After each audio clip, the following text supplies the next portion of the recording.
누군가는 그렇게 말하죠. 사람 팔자는 고칠 수 없다고요. 제게는 젊은 시절 끝내 자신의 팔자를 거스르지 못하고 무당이 된 여동생이 있습니다. 어릴 적부터 남다른 기운이 있다는 말은 종종 들었지만 설마 진짜 그런 길을 걷게 될 줄은 우리 가족 누구도 상상하지 못했습니다. 결혼 후 동생은 이유 없이 아픈 날이 많아졌습니다. 멀쩡하던 사람이 갑자기 열이 펄펄 끓거나 먹기만 하면 토하고 쓰러지기 일쑤였어요. 처음에는 병원에 다니며 정밀검사까지 받았지만 의사들은 하나같이 몸에는 아무런 이상 없다는 말뿐이었습니다. 용하다는 한의원들을 찾아가도 뾰족한 해답은 없었습니다. 그러다 결국에는 집안의 먼 친척 중 한 명인 무당에게서 신내림 외에는 방법이 없다는 말을 듣게 됐습니다. 동생의 남편은 말도 안 된다며 강하게 반발했지만 시간이 지날수록 동생의 상태는 더 심각해졌고 결국 어느 날 동생은 조용히 저를 찾아왔습니다. 언니, 나 그 신내림 받을게. 그 길이 내 길이라면 가는 게 맞는 것 같아. 나 이제 더 아프기 싫다. 그날 이후 동생은 신내림을 받고 무당이 되었습니다. 이전과는 완전히 다른 길을 걷게 되었죠. 불행 중 다행일지는 모르겠지만 동생은 실력이 좋다는 소문이 나서 용암무당으로 이름을 떨치게 됐어요. 몇 년이 흘렀고 저희 둘째 아들이 곧 결혼을 앞두고 있을 때였습니다. 저는 예비 며느리를 소개시켜줄 겸 관상도 어떤지 물어보려고 동생의 신당으로 찾아갔습니다. 동생은 예비 며느리 얼굴을 한참 들여다보고는 말했죠. 저기 민정이라고 했지? 내가 우리 천시님께 드릴 과일을 깜빡했어. 내가 부엌에 올려둔 과일 좀 씻어서 가져다 줄 수 있겠니? 예비 며느리가 나간 걸 확인한 뒤 동생은 제게만 은밀히 말했습니다. 그리고 그 말을 다 듣고 난 저는 너무 기가 막힌 나머지 아무런 말도 할 수 없었습니다. 어린 시절 저희 가족은 시골에서 농사를 지으며 살았습니다. 부모님은 땀 흘려 정직하게 일하시며 저희 5남매를 키우셨죠. 저는 그중 셋째였고 제 밑으로는 여동생과 남동생이 있었는데요. 3살 차이 나는 여동생인 선아와는 유독 끈끈했습니다. 어릴 때부터 몸이 약했던 선아를 제가 잘 챙기기도 했었죠. 제가 중학생이었을 무렵이었습니다. 초등학생이던 선아가 학교에 가려던 저를 붙잡고 불안한 듯 말했습니다. 언니, 오늘 바로 집으로 올 거지? 어디 가는 거 아니지? 오늘 학교 끝나고 바로 와서 밭일도 올 거야. 근데 왜 그래? 무슨 일 있어? 꿈자리가 뒤숭숭해. 그러니까 학교 끝나면 어디 가지 말고 바로 집으로 와. 그리고 오늘은 다른 날보다 더 몸 조심하고. 간밤의 꿈꿈이 아무래도 이상하다고 걱정스레 말하는 동생의 말을 대수롭지 않게 넘겼어요. 그런데 그날 갑자기 친구들이 날도 더운데 동네에 있는 저수지에서 조금만 놀다 가자고 하는 겁니다. 한창 놀기 좋아했던 터라 그런지 부모님과의 약속도 선아의 당부도 까맣게 잊고 친구들과 저수지로 물놀이를 하러 갔습니다. 그런데 저는 거기서 큰 사고를 당하고 말았어요. 미끄러운 돌에 발을 헛디뎠고 중심을 잃고 넘어진 것도 모자라 다리에 쥐가 나서 몸을 움직일 수도 없었습니다. 자꾸 밑으로 가라앉는 것만 같았어요. 숨이 턱 막히고 정신도 아득해질 무렵 마침 근처에서 낚시를 하던 마을 아저씨 한 분이 물에서 허우적대는 저를 발견했고 그 덕분에 저는 간신히 살아나올 수 있었습니다. 온몸이 물에 흠뻑 젖은 채 터벅터벅 집에 돌아오자 제 모습을 본 식구들 중 가장 놀란 건 다름 아닌 선아였습니다. 선아야, 나 오늘 진짜 죽을 뻔했어. 친구들이 놀다 가자고 해서 저수지에서 수영하다가 그만 물에 빠졌잖아. 이대로 진짜 죽는 건가 싶었다니까. 언니, 내가 아침에 뭘 했어. 꿈자리가 이상하니까 오늘 몸 조심하라고 했잖아. 그래서 일찍 들어오라고 한 건데. 그제야 저는 아침에 선아가 했던 말이 떠올라 몸에 소름이 돋았습니다. 그래도 그때는 우연이려니 생각했어요. 하지만 그 뒤로도 자주는 아니었지만 선아가 꾼 꿈이나 감이 잘 맞아떨어지는 일이 몇 번 있었죠. 그리고 더 이상 선아의 말들을 가볍게 듣지 않게 되었습니다. 그러던 어느 날 집에 낯선 손님 한 분이 찾아오셨습니다. 엄마 또래쯤 되어 보이는 중년 아주머니였는데 자신을 외가 쪽 먼 친척이라 소개하셨습니다. 처음 보는 얼굴인데도 어쩐지 기운이 남달랐고 말투며 눈빛에서 묘한 분위기가 느껴져서 어린 저는 괜히 등줄기가 서늘해지며 괜스레 무서운 마음이 들었습니다. 잠시 후 밭에서 일을 마치고 돌아온 엄마가 그 아주머니를 보자마자 반색을 하며 반기셨어요. 먼 길 오느라 얼마나 고생하셨을까. 밥 아직 안 드셨죠? 고생은 무슨. 근처에 볼 일 있어 온 김에 전에 네가 부탁한 거 가져다 주려고 들른 거야. 자, 여기 네 큰아들 방에 붙여두면 될 거다. 시험 앞두고 있다고 했지? 잘 될 거다. 걱정 마라. 예전에 엄마 쪽 친척 중에 신내림을 받고 무당이 되신 분이 있다고 했던 걸 들은 적이 있었는데 이 아주머니가 그분인 듯 했어요. 그제야 상황이 이해됐습니다. 엄마가 큰오빠 대학 입시를 앞두고 그분에게 부적을 부탁했던 것이었고 그 아주머니는 그걸 전해주러 잠시 들렀던 것이었죠. 아주머니는 집을 나서기 전 마당에서 놀고 있는 저와 동생을 유심히 바라보시더니 알 수 없는 말을 꺼냈습니다. 저 애는 좋은 그릇이 될지도 모르겠구나. 아휴, 근데 그만큼 시련도 클 거다. 어린 게 불쌍해서 어쩌나. 아휴. 어렸던 저는 당시에는 그게 무슨 뜻인지도 몰랐고 시간이 지나면서 그날의 기억을 잊어갔습니다. 시간은 흘러 저와 선아는 어른이 됐고 전 집안에서 소개해준 남자와 결혼해서 출가하게 되었습니다. 그리고 2년 뒤 동생 선아 역시 듬직한 남자를 만나 결혼을 했죠. 저희는 각자 가정을 꾸리고도 그리 멀지 않은 곳에 살게 됐습니다. 자주 만나지는 못해도 시간이 나면 전화를 하면서 서로의 안부를 묻고 지냈어요. 저희 남편 집안은 잘 사는 편이었으나 사실은 시아버지 때부터 가세가 점점 기울어가고 있었습니다. 그러다 제가 시집 오고 3년 정도 지났을 때 시아버지가 돌아가시게 됐고 그 이후에는 집안 사정이 더욱 어려워졌습니다. 제 남편은 착했지만 심약하고 귀가 얇은 사람이었어요. 쉽게 남의 말을 믿었고 돈을 빌려주고 못 받은 적이 한두 번이 아니었습니다. 저는 몇 번이고 조심하라고 타일렀어요. 여보, 우리도 이제 애가 둘이나 되잖아요. 아이들 앞으로 키우고 공부시키려면 한 푼 두 푼이 얼마나 귀한데 또 돈을 빌려줘요. 제발 좀 신중하게 좀 해요. 그래도 어렵다고 하는데 그걸 어떻게 외면해. 우린 그래도 형편이 좋은 편이잖아. 서로 도우면서 살아야지. 저는 속이 타 죽겠는데 남편은 사람 좋은 웃음을 지으며 말하더군요. 사람 좋고 의리 지키는 게 전부인 사람에게 세상 돌아가는 현실을 아무리 말해도 소용이 없었습니다. 그러던 어느 날이었습니다. 일이 있어 나갔다가 집으로 돌아온 남편의 얼굴이 심상치가 않았습니다. 방 한구석에서 어딘가 넋이나간 표정으로 한참 앉아있더라고요. 그것만 봐도 알 수 있었습니다.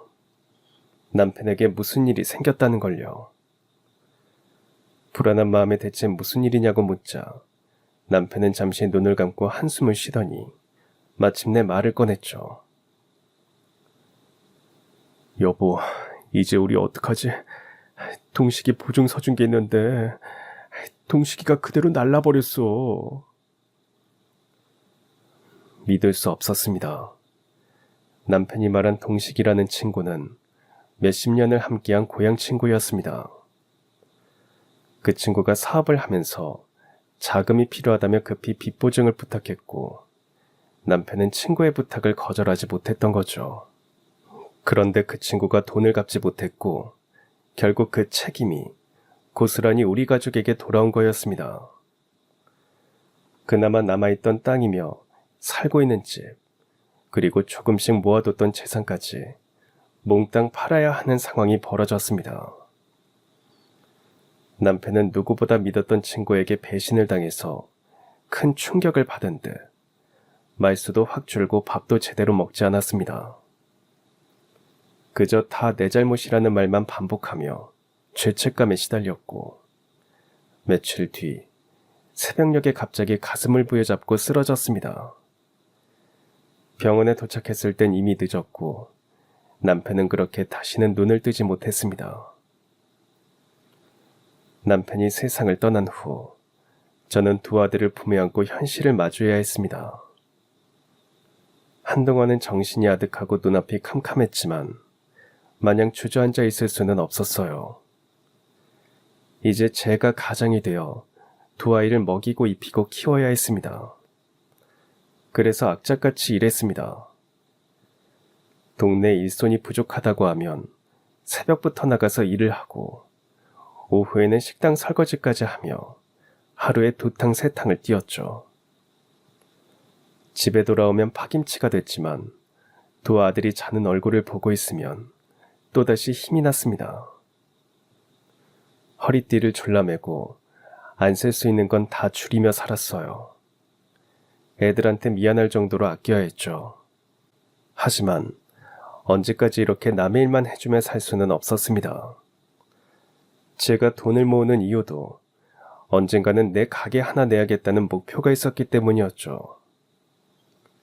그러던 어느 날 시장을 돌다가 우연히 구석진 자리에 있는 가게 하나를 보게 됐습니다. 무슨 사정인지는 몰라도 원래 주인이 급하게 내놓은 모양이었어요. 자그마한 가게였지만 입지나 구조가 제가 생각했던 딱 그 모습이었죠. 무엇보다 가격이 생각보다 싸게 나왔더라고요. 하지만 싸다고는 해도 제 손에 쥐고 있는 돈으로는 턱없이 부족했습니다.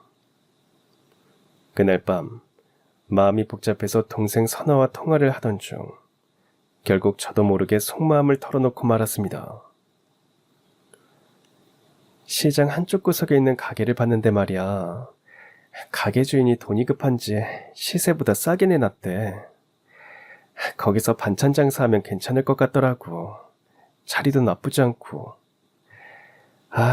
근데 내가 가진 돈으로는 좀 부족하네. 하늘에서 눈먼 돈이라도 뚝 떨어지면 얼마나 좋을까 싶다 정말. 저는 그냥 푸념이었어요. 괜히 아쉬운 마음에 혼잣말처럼 흘린 말이었죠. 그런데 선아는 한동안 말이 없더니 조심스럽게 말문을 열었습니다. 언니, 얼마나 부족한 거야? 전부는 못해도 내가 조금은 도와줄 수 있을 것 같아. 우리 그이한테 말해보면 어렵진 않을 거야. 나 그냥 답답해서 하소연한 거야. 돈 빌려달라는 말이 아니었어. 네가 그러면 꼭 내가 일부러 이런 얘기 한 것 같잖아. 언니, 아무도 그렇게 생각 안 해. 그동안 형부 죽고 나서 언니가 얼마나 고생하고 사는지 내가 다 봤잖아. 그래서 언니가 조금이라도 편하게 살았으면 하는 마음에서 이런 말 하는 거야. 내가 도와주고 싶어서 그래. 언니한테 조금이라도 힘을 보태주고 싶어. 그 순간 저는 아무 말도 할 수가 없었습니다. 눈물이 핑 돌았지만 차마 울 수 없어서 꼭 참았죠. 그렇게 따뜻한 말 한마디와 작은 손길 하나가 그때 제게 얼마나 큰 힘이 되었는지 모릅니다. 저는 그렇게 동생 선아의 도움을 받아 조그맣게 반찬 가게를 시작하게 됐습니다. 처음엔 하루하루가 전쟁이었어요. 장사라는 게 생각보다 훨씬 고됐고 가게 자리는 시장 한켠 구석이라 손님이 오기까지 시간이 걸렸습니다. 하지만 전 포기하지 않았습니다. 새벽부터 국 끓이고 나물 무치고 손님 한 사람 한 사람 정성을 다해 대했습니다. 다행히 제 손맛이 괜찮았는지 조금씩 입소문이 났고 3년쯤 지나자 드디어 가게도 제법 자리를 잡게 됐습니다. 제법 단골 손님도 돈도 꽤 모을 수 있게 됐죠. 가게가 안정되자 저는 그동안 제일 마음에 걸렸던 일을 먼저 해내고 싶었습니다. 바로 동생 선아에게 빌린 돈을 갚는 일이었어요. 그 돈이 없었으면 지금의 제 가게도 없었을 거고 아들들 학비며 생계며 감당하지 못했을 테니까요. 그래서 선아가 빌려준 금액에 이자까지 조금 더해서 준비했고 한날은 가게 문을 일찍 닫고 오랜만에 선아의 집으로 찾아갔습니다. 그동안 장사한다는 핑계로 한 번도 얼굴 보러 오지 못한 게 마음에 걸렸거든요. 문을 두드리자 선아가 나왔습니다. 그런데 문을 열고 나온 선아의 얼굴을 보는 순간 저는 심장이 철렁 내려앉았습니다. 너 이게 다 무슨 일이야? 살이 왜 이렇게 빠졌어? 얼굴이 완전 반쪽이네. 너 어디 아픈 거야? 무슨 일 있어? 아프면 언니한테 말해야지. 이 지경이 되도록 왜 아무 말도 안 했어? 그게 언니, 요즘 좀 이상해. 밥을 먹으면 자꾸 토하고 잠도 잘 못 자겠어. 자다가 계속 이상한 꿈만 꾸고 한밤중에 식은땀 흘리면서 깬 적이 하루 이틀이 아니야. 얼마 전엔 갑자기 열이 확 올라서 쓰러진 적도 있었고 병원에도 가봤는데 특별한 건 없대. 그냥 몸이 많이 지쳐있다고. 그제야 저는 정신이 번쩍 들었습니다. 그동안 장사하고 아이들 키운다고 정신없이 달리기만 했던 시간 속에서 가장 가까운 내 동생이 아프고 힘들어하는 걸 제가 몰랐던 겁니다. 선아야, 이러지 말고 나랑 다시 병원 가자. 제대로 된 데 가서 정밀검사도 받아보자. 그냥 넘길 일이 아닐 수 있어. 괜찮아, 언니. 얼마 전에 남편이랑 병원 다녀왔고 약도 먹고 있으니까 조금만 지나면 나아질 거야.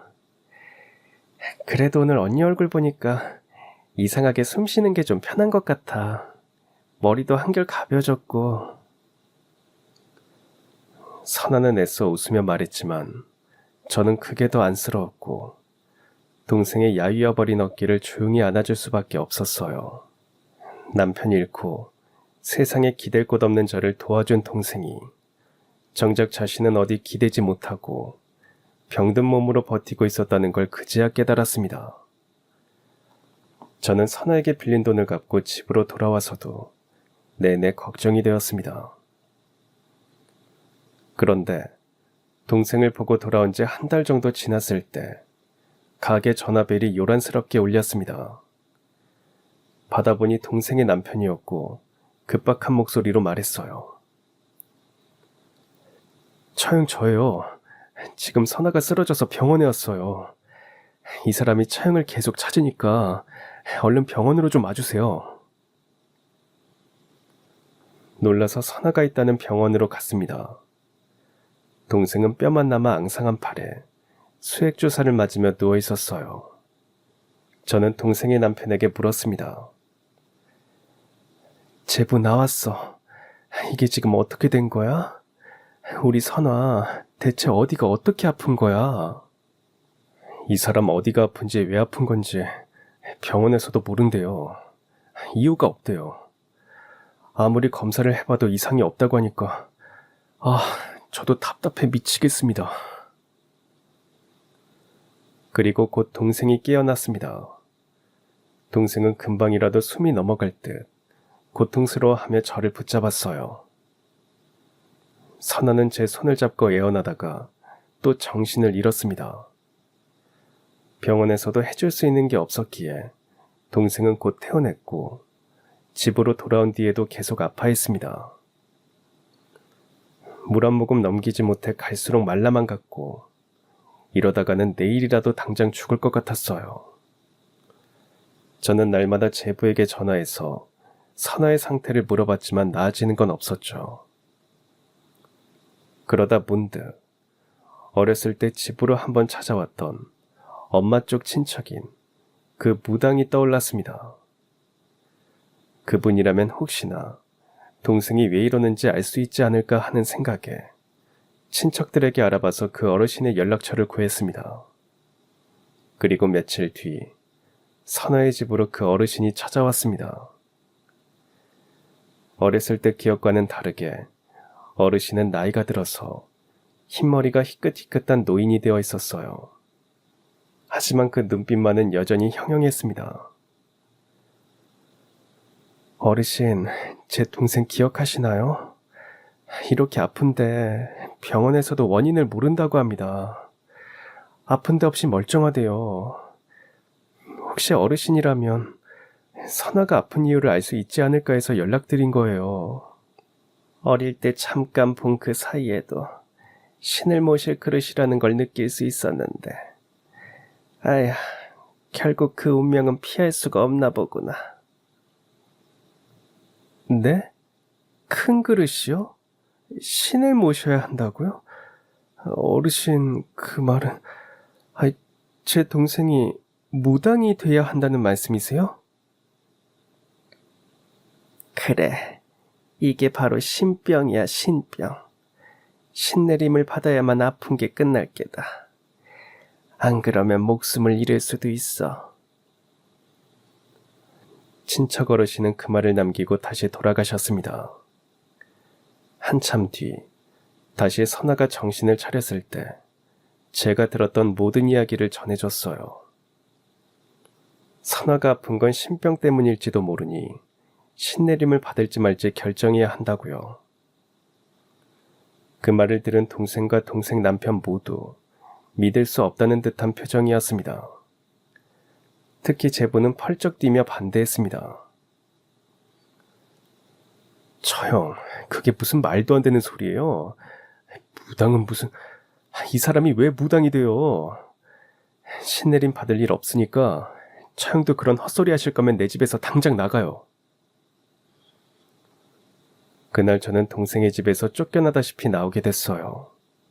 집에 와서도 내내 선아가 걱정이 되어 아무것도 손에 잡히지 않았습니다. 물론 저 역시 신내림을 받아서 무당이 되어야만 하는 동생의 운명이 달가운 건 아니었습니다. 그래도 선아가 죽지 않고 살려면 그 방법밖에는 없는 듯 했어요. 하지만 모든 건 동생이 결정해야 했습니다. 그리고 며칠 후 비가 쏟아지는 늦은 밤이었습니다. 누군가 대문 밖에서 제 이름을 부르는 소리에 나가보니 선아가 큰 가방을 한 손에 든 채 서 있었어요. 저는 얼른 동생을 데리고 집 안으로 들어왔습니다.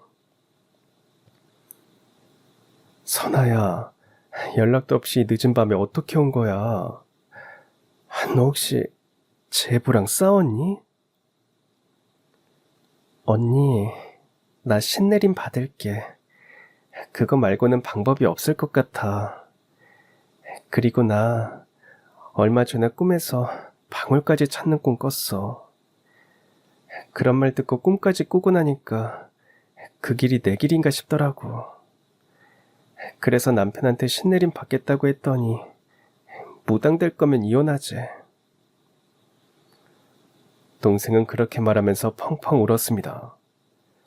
저는 동생이 너무 불쌍해서 다른 방법을 한번 찾아보자고 했지만 동생은 고개를 저었어요. 내가 신내림 받는 건 외에는 다른 방법 없을 거야. 그럴 거라는 생각이 들어. 나 이제 그만 아프고 싶어. 저는 그런 동생이 가여워 한참 끌어안고 울었습니다. 그날 이후 결국 동생 부부는 이혼했고 무당인 친척 어르신의 도움으로 동생은 신내림을 받고 무당이 되었습니다. 선아는 무당이 된 뒤 작은 신당을 차렸고 자신이 아는 사람들의 건강과 무사를 기원하며 신을 모셨습니다. 그리고 가끔 찾아오는 사람들의 앞날을 봐주며 살기 시작했죠. 시간이 지나며 선아의 실력이 좋다는 소문이 전국으로 퍼지게 됐고 한번 점을 보려면 몇 달을 기다려야 할 정도로 용한 무당이 되었습니다. 그리고 저는 시장에서 반찬 가게를 하면서 두 아들을 잘 키웠습니다. 공부 잘하는 큰아들은 외국 유학을 보내서 교수까지 만들었고요. 둘째는 고등학교 졸업하고 시골에서 하우스 농사를 짓고 있었죠. 가게도 잘 되고 자식도 자리를 잡았으니 이 정도면 잘 살고 있다는 생각이 들었습니다. 다만 걱정인 건 둘째인 동호의 결혼이었죠. 둘째는 먼저 죽은 남편의 성격을 많이 닮은 자식이었습니다. 큰아들은 학교 다닐 때 만난 여자와 결혼해서 잘 살고 있었지만 둘째는 어쩐 일인지 연애에는 영 쑥맥이었어요. 그래서 몇 번은 주변 사람에게 부탁해서 맞선도 보게 했지만 잘 된 적은 없었습니다. 동호야, 엄마는 큰 욕심 없다. 지금처럼 너희 형제 건강하면 됐고 동호 네가 좋은 여자 만나서 결혼해서 안정적으로 살면 아무 소원이 없겠다. 엄마도 참, 그게 어디 말처럼 쉬운 일인가? 그리고 어느 여자가 이렇게 시골에서 농사 지는 사람한테 선뜻 시집올 사람이 어디 있어. 나는 농사 지으면서 엄마랑 둘이 소박하게 살랍니다. 농담처럼 하는 말이었지만 설마 진짜 그렇게 될까봐 걱정스러웠어요. 그런데 어느 날부터인가 둘째가 부쩍 외모에 신경을 쓰고 쉬는 날이면 맨날 집에 있던 녀석이 주말에 밖에 나가는 일이 많아졌습니다. 묘하게 표정도 더 밝아지는 듯 했죠. 저는 혹시나 하는 마음에 요즘 만나는 사람 있냐고 찔러봤습니다. 그러자 아들이 깜짝 놀라며 말했어요. 아니, 엄마가 그걸 어떻게 알았어? 어머, 정말이니? 동호 네 얼굴 표정이 밝아졌길래 그냥 한번 찔러본 거였지. 어떤 여자야? 어떻게 만났어? 그게 엄마 나 만나는 사람 한번 만나볼래요? 안 그래도 조만간 인사시켜드릴 생각이었는데. 마다할 이유가 없었습니다. 아들이 사귀는 여자를 볼 생각에 설레기만 했어요. 제가 얼른 데려오라고 하자 아들은 한 가지 미리 말해둘 게 있다고 했습니다. 근데 엄마, 민정이가 가족이 없어요. 어릴 적에 사고로 부모님이랑 동생이 먼저 세상을 떠나서 친척집 전전하면서 자랐었대요. 아이고, 그 애도 어릴 때부터 고생이 많았겠구나. 근데 엄마는 그런 것보다 사람 됨됨이가 어떤지가 더 중요해. 그러니까 걱정 말고 집에 데려와. 그리고 며칠 뒤 동호는 여자친구를 집으로 데려와 제게 소개시켜줬습니다. 어머니 안녕하세요. 이민정이라고 합니다. 동호 씨랑은 사귄 지 한 달 정도 됐어요. 동호 씨한테 어머니 얘기 들을 때마다 얼른 찾아뵙고 싶었어요. 우리 동호가 숫기가 없어서 애인이나 만들 수 있을까 했는데 아유, 이렇게 예쁜 아가씨를 만나고 있을 줄은 몰랐네. 근데 둘이 어디서 어떻게 만난 거야?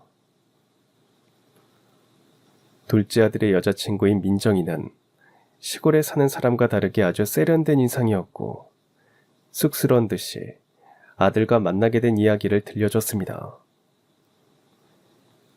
우연히 만났어요. 제가 서울에서 회사 다니다가 번아웃이 와 너무 힘들어서 이모가 사는 시골로 내려왔거든요. 하루는 운전하고 가는 중에 길을 잘못 들었는데 갑자기 차까지 고장나 버렸거든요. 그래서 내려서 살펴보고 있는데 그게 마침 동호 씨 하우스 근처였어요. 제가 곤란한 상황인 걸 알아채고는 동호 씨가 도와주면서 알게 됐어요. 민정이는 그 말을 하면서 그날이 생각나는지 쑥스러운 듯 웃었고, 아들 역시 그런 여자친구의 얼굴을 보면서 예뻐 죽겠다는 듯 미소를 띄웠습니다. 민정이는 성격도 밝았고 행동 거지도 깔끔하고 얌전했어요. 그리고 무엇보다 제 아들을 위하는 게 느껴졌기에 첫날부터 민정이가 마음에 쏙 들었습니다. 그날 이후 민정이는 제가 있는 반찬 가게에도 자주 찾아왔어요. 서울에서 온 아가씨가 험한 일을 해봤을까 싶었지만 민정이는 제 일을 곧잘 도와주었습니다. 가게 청소부터 재료 손질, 음식 포장, 그리고 가게 오는 손님 접대까지 마다하지 않았어요. 그런 모습을 계속 보니 정이 갈 수밖에 없었습니다. 그리고 자연스럽게 아들과 민정이는 만난 지 얼마 되지는 않았지만 결혼 준비를 하게 됐습니다. 저 역시 살가운 며느리가 집안에 들어오길 고대했어요. 새 식구를 맞을 준비를 하다 보니 동생 선아가 생각났습니다. 예비 며느리를 선아에게도 소개시킬 겸 관상도 한번 보고 싶었습니다. 그래서 오랜만에 전화를 걸었습니다. 제 전화를 받은 선아는 대뜸 이렇게 말했습니다. 언니, 집에 좋은 일 있지? 어머, 네가 그걸 어떻게 알았어? 안 그래도 동호가 결혼할 사람 데려왔길래 너한테도 한번 보여주려고 전화한 거야. 한번 찾아가도 되냐고 물어보려고. 어제 꿈을 꿨는데 동호 옆에 처음 보는 사람이 서 있더라고. 그래서 좋은 소식이 있을 것 같았지. 언니, 나 내일 조금 한가하니까 예비 며느리랑 같이 와.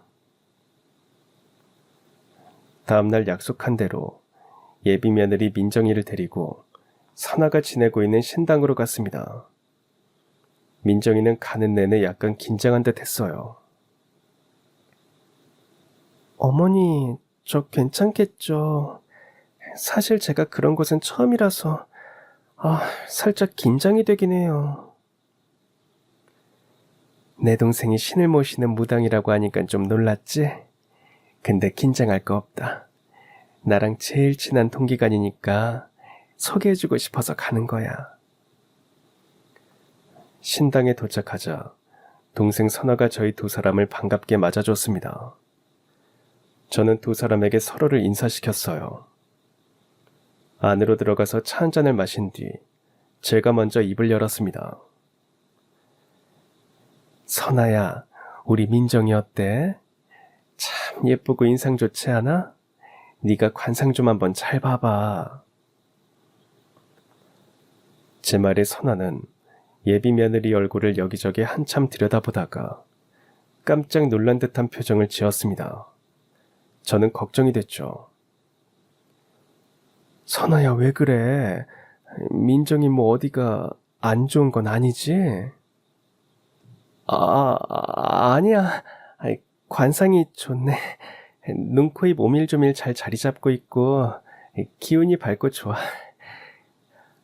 아이고 내 정신 좀 봐. 우리 천시님께 과일 올려드리려고 했던 걸 깜빡했네.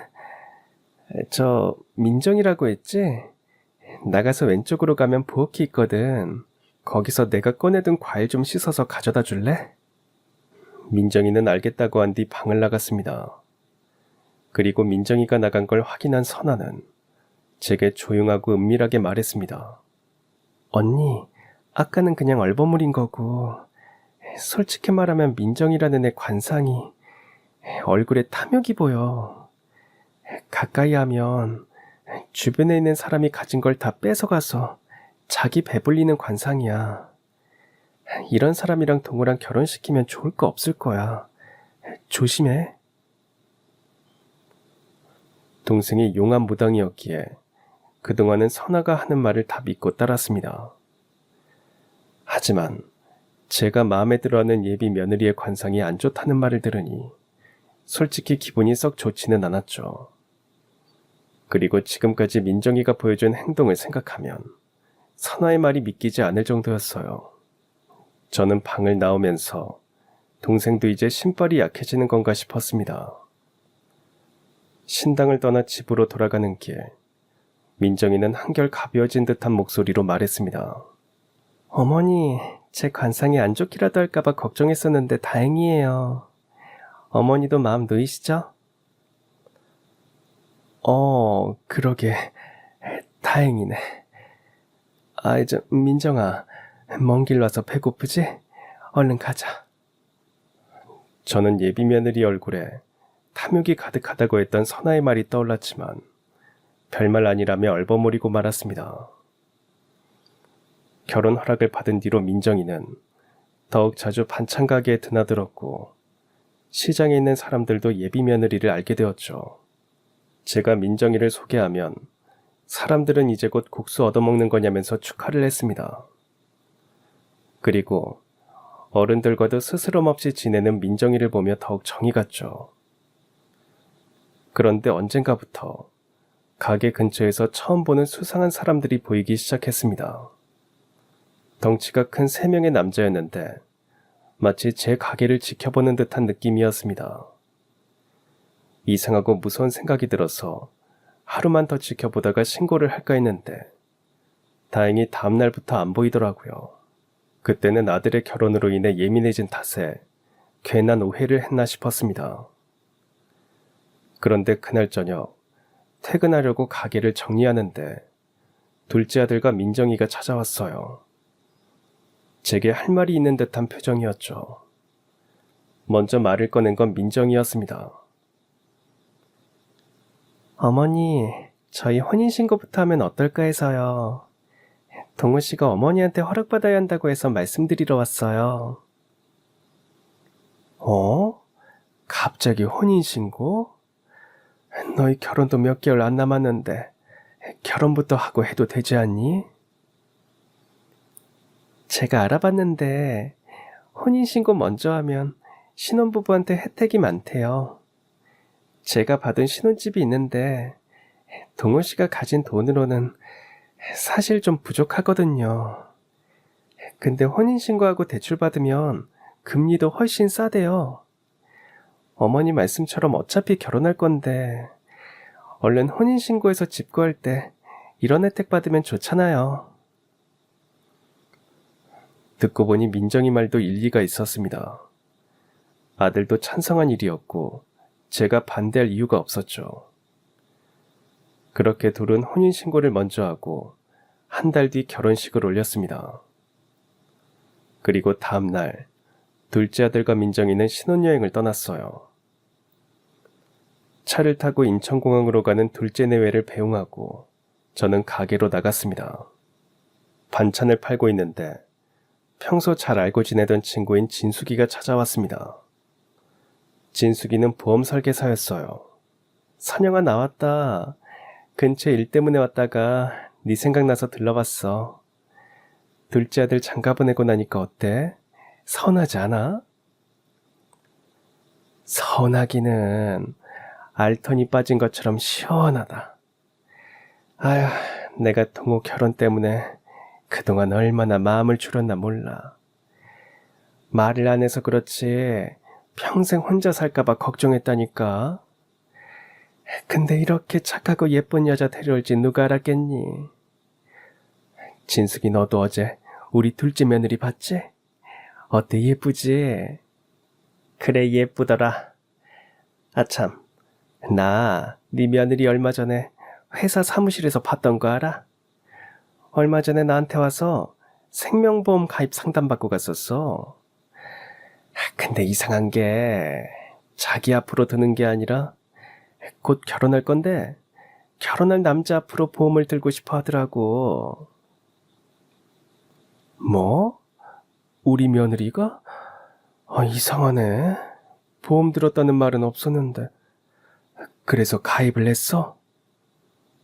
아니, 그게 법적으로 안 돼. 내가 혼인신고를 마쳐야 배우자 앞으로 가입할 수 있다고 했더니 그냥 가더라고. 근데 보통 결혼 전엔 이런 상담을 잘 안 하기도 하고, 이런 작은 시골에서 본 적도 없는 여자라서 기억에 남았었는데, 그 여자를 네 둘째 아들 결혼식에서 신부감으로 다시 보게 될 줄 누가 알았겠니? 다른 보험도 아니고 생명보험을 동호 앞으로 들려고 했다는 게 조금 찜찜했습니다. 그리고 동생 선아가 해준 말이 떠올라 더욱 불안해졌죠. 그런데 몇 시간 뒤 인천공항으로 향하던 둘째 아들이 사고가 났다는 연락을 받았습니다. 저는 심장이 떨어질 정도로 놀라서 곧장 연락받은 병원으로 향했습니다. 병원 침대에 누워있는 아들을 보자마자 눈물이 터졌어요. 동호는 크게 다쳐서 몸 여기저기가 부러져 있는 상황이었고 머리에도 붕대를 감은 채 누워 있었습니다. 반면 그 옆에 있는 민정이는 아들에 비해 크게 다치지 않은 모습이었어요. 민정아, 대체 이게 어떻게 된 일이야? 어쩌다 사고가 난 거야? 우리 동호 괜찮대? 공항에 가려고 고속도로를 타자마자 갑자기 차가 막 떨리는 거예요. 그대로 계속 가다가는 사고 날 것 같아서 갓길에 차를 세우고 동호 씨가 내려서 차를 살피려는데 갑자기 뒤에서 어떤 차가 달려들더니 동호 씨를 덮쳤어요. 뭐? 그럼 그 차는 어떻게 됐어? 내가 당장 그 운전자 놈을 만나봐야겠다. 모르겠어요. 저도 너무 놀라서 한동안 차 안에서 웅크리고 있다가 겨우 정신 차리고 밖으로 나가봤더니 그 차는 없고 동호 씨만 쓰러져 있어서 동호 씨 살려야겠다는 생각밖에 안 나서 구급차 먼저 부른 거예요. 예비 며느리 역시 꽤 놀랐는지 말을 하면서도 손이 떨렸고 계속 눈물을 흘렸습니다. 저는 우선 아들이 깨어나기만을 기다렸습니다. 그런데 한참이 지나도 아들은 깨어날 기미가 보이지 않았죠. 저는 아들의 곁을 지키다가 문도 닫지 않은 채 그대로 놔두고 온 가게가 생각났습니다. 시장으로 가서 가게를 정리하고 나와야겠다는 생각이 들었죠. 그래서 민정이에게 전화하며 찾아봤는데 어딜 갔는지 안 보이는 겁니다. 그래서 병실 밖으로 나가봤는데 비상구 계단 쪽에서 민정이의 목소리가 들려왔습니다. 가서 보니 누군가와 전화를 하고 있는 듯 했죠. 돈은 무슨 돈? 일도 똑바로 못한 주제에 돈 타령부터 하는 건 대체 어느 나라 계산법이야? 절대 못 줘. 민정이는 제가 듣고 있다는 것도 모르고 계속해서 통화를 했습니다. 저는 그대로 있으면 안 될 것 같은 예감에 얼른 주머니에서 핸드폰을 꺼내어 몰래 민정이를 촬영했습니다. 그리고 다시 아들이 누워있는 병실로 돌아갔어요. 잠시 뒤 민정이는 제가 알던 원래의 모습을 하고 들어오더군요. 어머니 전화하셨어요? 제가 무음으로 해놔서 전화하신 줄 몰랐어요. 혹시 동호 씨 일어났어요? 아니다. 동호 아직 안 깨어났어. 그게 내가 급하게 오느라 가게 정리를 하나도 못하고 나왔지 뭐니. 잠깐 다녀와야겠다. 그래서 전화했어. 어머니, 가게 가셔서 볼일 보고 오셔도 돼요. 제가 동호 씨 옆에서 지키고 있을 테니까 너무 걱정 마세요. 가게로 돌아오자마자 저는 이 사고에 대해서 내가 모르는 뭔가가 더 있다는 생각이 들었습니다. 그리고 며느리 민정이에 대해서 제대로 아는 게 없다는 것과 무당인 동생 선아가 했던 말도 떠올랐습니다. 얼굴에 탐욕이 가득하다는 말, 주변 사람 가진 걸 다 빼앗아 자기 배를 불리는 관상을 가졌다는 말을 이제라도 그냥 넘겨서는 안 되겠다는 생각이 들었습니다. 그래서 민정이가 서울에서 무슨 생활을 했는지, 가족이 없다고 한 건 정말인지 알아보기로 다짐했죠. 그래서 저는 보험 설계사 친구인 진숙이에게 전화를 걸었습니다. 진숙아, 너 예전에 탐정하고 일한 적 있다고 했지? 그 사람 연락처 좀 알려주라. 탐정 연락처? 그건 갑자기 왜? 너 무슨 일 있어? 뭐 좀 알아볼 게 있어서 그래. 얼른 연락처 알려줘. 나 급하다. 그렇게 얻은 번호를 연락해서 탐정에게 의뢰를 했고 일주일 뒤 탐정이 저희 가게로 찾아왔습니다. 그리고 저는 소름 돋는 진실을 알게 됐어요. 사모님, 며느리분 이민정 씨요. 서울에서 살았던 게 맞긴 합니다. 근데 가족이 다들 세상을 떠나서 혼자 살거나 했다는 건 다 거짓말이더라고요. 저희가 조사한 바에 의하면 어머니만 일찍 돌아가셨고요. 그리고 아버지 밑에서 자랐다고 합니다.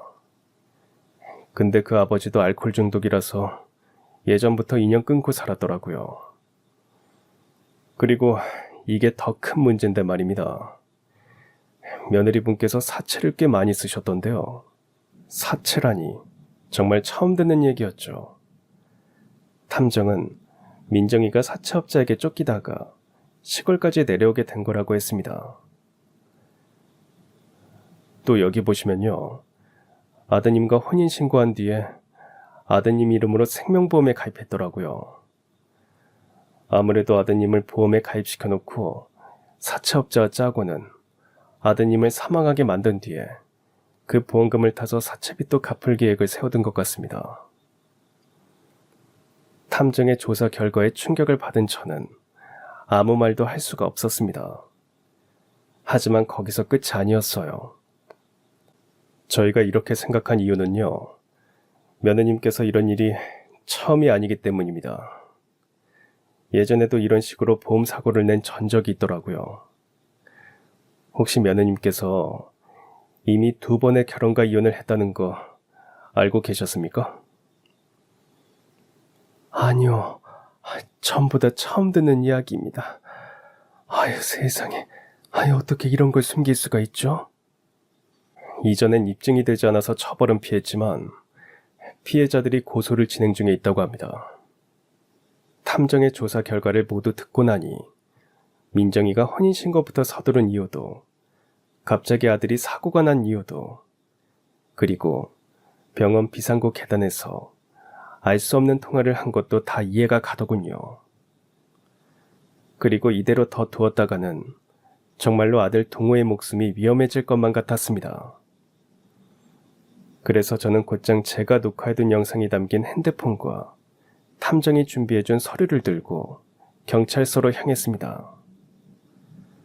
그리고 얼마 가지 않아 수사가 진행되는 듯 했습니다.